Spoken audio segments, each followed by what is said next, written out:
Hey friends, if you wish to create logon messages for users signing into Windows, then please watch this video. So Windows has no method to do that, but you can do it using the registry editor. So the procedure is as follows. Search for registry editor in the Windows search bar and open registry editor. Okay. Now go to HKey local machine, software, Microsoft, Windows, current version, policies and system. In the right pane, we have two options here, which would be in red, and these are strings.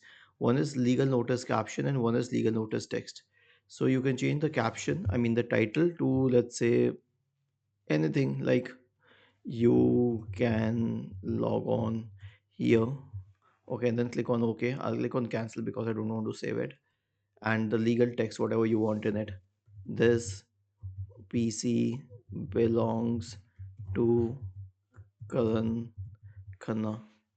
Okay, that's how you can do it. Was this helpful? If yes, then please subscribe to the channel, and if not, then let us know in the comment section of the video on how we could help you further. Thank you for watching this video and have a nice day.